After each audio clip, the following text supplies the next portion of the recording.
Good morning! Welcome on board! Yan nga pala yung breakfast namin dito sa barko tuwing umaga. Actually, pare-pareho lang naman ng pagkain lagi, lalo na sa umaga. Pero ang pinakagusto ko talaga na part ng pagkain namin is sa umaga. Kasi merong Nutella! Pero hindi muna ako kumuha ng Nutella dyan. Kasi gusto ko mag-heavy meal kasi malamang marami kaming gagawin. So ito na nga, dahil nga bagong dating ka sa barko, ang ganap na yan is laging training First na day, mangyayari, lalo na sa training. mga safety training. Kailangan umattend ka kasi Pero kagandahan lang manuhuli, dito kasi mababanana ka. wala Yun pa yung kaming tawag duty. namin sa Kasi pag nasa may barko duty ka, na. ang tawag namin pag pinagalibangan ng mga boss mo May duty is naman tayo, banana. pero I don't know may duty kami, bakit pero ganun, hindi pero yung yun ang sa nakasanayan pasahero. namin dito sa barko. Yan. Pagkatapos nga namin mag-breakfast, ito, lumabas na kami ng barko kasi pupunta kami dun sa pinagtitrainingan namin sa labas. Medyo malayo siya, kaya ayan, naglalakad kami. Medyo maginaw na, pero kaya pa. Unlike before, kasi nag-opening din kami ng barko before ng barko namin. Sobrang ginaw dyan, as in talagang nanunuot sa buto-buto mo. Ngayon, buti na lang kahit papano okay yung panahon. Parang kailan lang, more than 2 years na rin yung nakalipas kasi nga, nung time na yun na nandito kami, na nagbukas din kami ng barko, naudlot siya gawa ng pandemic. Pero alam nyo ba mga ma-share ko lang din kasi nung pandemic, di ba, syempre pandemic yun, lahat ng tao malungkot kasi nga, maliban sa wala tayong kita, at the same time, nandun pa tayo sa mga bahay natin nakakulong, pero sa totoo lang sa amin, sa part sa amin ng mag-asawa, blessings in disguise yung pandemic. Kasi, though wala kaming trabaho that time, walang income, pero kahit pa paano may ipon kami, pero konti nga lang. Pero at least nakabuo kami ng baby at yun yung aming munting journalist ngayon. Kaya sobrang natuwa talaga ako kahit na pandemic that time, pero nakabuo kami ng anak namin ngayon. Kaya Sira. sobrang laking pasasalamat ko Wala akong dala, talaga. dalawa lang dala akong pantalon. Kasi sobrang na-depress din talaga ako nung hindi ako mabuntis-buntis kasi nga, pag nagtatrabaho ka, lalo na dito sa barko, mabibigat yung trabaho, mami. So, ang tendency, lalo na sa akin, kasi medyo mahirap ako mabuntis kasi nagbana ako sa nanay ko kasi mag-isang anak nga lang ako. So, kailangan talaga alagaan ako ng bigayni at the same time alagaan ng hilot-hilot. Though, hindi lahat naniniwala doon, pero ako naniniwala kasi ako doon. So, ayun, buti na lang nakabuo kami. Ayun lang, mga may share ko lang yung gano'n na ganap. Ito ngayon, dyan kami nag-internet kasi nga wala pang internet sa barko. Di ba? Ang hirap. Anong feeling? Kailangan syempre makausap mo rin yung mga mahal mo sa Feeling buhay. ko na Lalo na yung pagkatapos anak ng training, ko. trabaho My na ako. goodness. Pero, buti na lang may nabilhan kami ng SIM card dyan. Nakabili yung asawa Maghapot na daw ko. kami ng mga Worth kanggamit sa provision. 15 euro ata yun. Provision kami eh. Kailangan lang ng passport ID mo.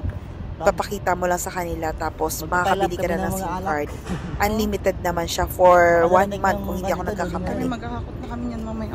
So kung napapansin nyo, video ko talaga magmula dun sa paglabas namin ng barko, papunta sa training center namin.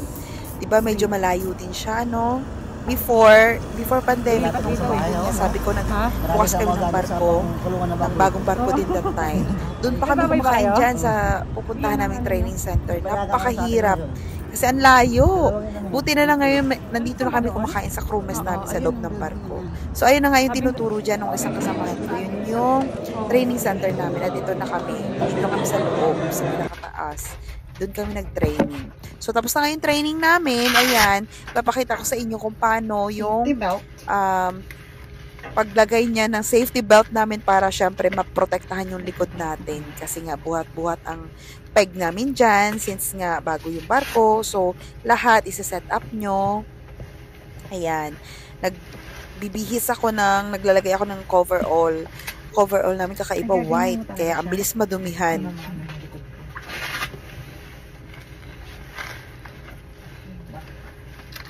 Gaganto talaga.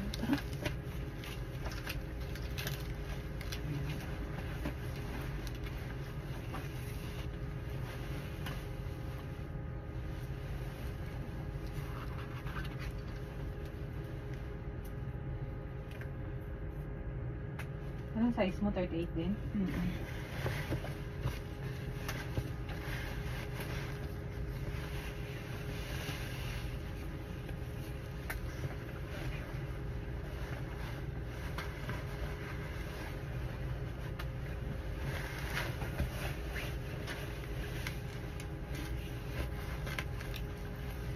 At ayan na nga yung final look. So, syempre, may safety shoes kami dyan. Buti na lang. And at the same time, may sombrero kami. Ayan na, nagsisimula na yung pagsiset up namin ng mga gamit para sa, dyan, hindi pa kami muna sa mga guest area. Nasa mga officers cabin kami. Buti na lang din talaga, ang gagaan kasama ng mga kasama ko dyan. I must confess, I still believe. When I'm not with you, I lose my mind. Give me a sign. Hit me, baby, one more time. Ganon. Buhay sa cruise ship din parang ganon. May gumagana lahat. Paano pag malungkot buhay mo? Wala. Wala May- mais ko dyan Walang. Wala tayo sa deck 8 Council lang ka kumatok. Sorry. Si Ellie. Okay lang, hindi naman GM eh. Ayan, kung makikita nyo, magaan pa lang yung mga ginagawa namin. Kasi nga, kukunti pa lang yung crew, kukunti pa lang din ang mga ginagawa namin. Kasi, most of the sweets is hindi pa nadi-deliver. Kaya ang ginagawa namin dyan, naglalagay lang muna kami ng mga bill crew para malagyan yung bawat kama. So, lahat ng kama kailangan lagyan ng Velcro. So, dahil nga hindi pa na di-deliver most of the sweets, so ito kami ngayon dahil nga nandito na yung mga officers ng barko. So, ayan yung mga isa sa mga kabina ng mga officers or mga crew na may mga privilege ng linis. Actually, sa mga ganitong klase ng kabina, medyo mabababa pa yung posisyon ng mga to. Pero may mga privilege sila ng lilinisan sila.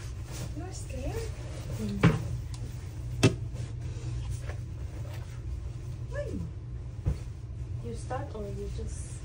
No, even before I give birth.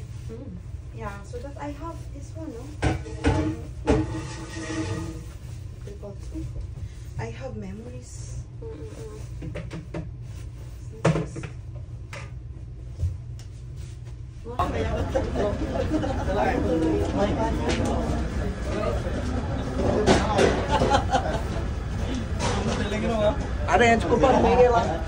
Papakita ko din sa inyo na nasa area kami ng guest suites. Ayan. Habang naglilinis ako, kinunan ko rin para at least kahit papano may magkaroon kayo ng idea kung ano yung mga nangyayari o ano yung mga trabaho namin sa loob ng barko. So, ako nga bilang housekeeping, ayan yung trabaho ko. So, sa barko namin, dahil nga 6 stars yan, kailangan talaga sobrang pulido ang paglilinis. Wala dapat maiwan na alikabok kasi chine-check yan lagi ng mga supervisor o yung chief housekeeper namin. Isa din sa kailangan na wala kang dapat makaligtaan na kahit kaunting sulok kasi dahil nga sa 6-star yung barko, so expected na ng mga passengers namin or ng mga guests namin na talagang dapat malinis na malinis yung mga suites nila. So, ayan, pinapakita ko sa inyo kung paano ako maglinis sa loob ng suites. Kung nasan ako ngayon, yan yung walk-in closet. So, ang dami ng mga drawers dyan. Kailangan lahat yan mapunasan mo at wala dapat maiwan ni kahit maliit na buhok man lang. While ako nagtatrabaho ng ganon, ito naman ang ganap ng asawa ko. Naglo-loading sila. So, ang dami nila nilo-loading. Kaya kailangan talaga safety belt ka kasi para maprotektahan yung likod mo. Sabi ko nga sa kanya, kuhanan mo yung mga ginagawa mo para mapanood ito ng anak natin pagdating na ng araw.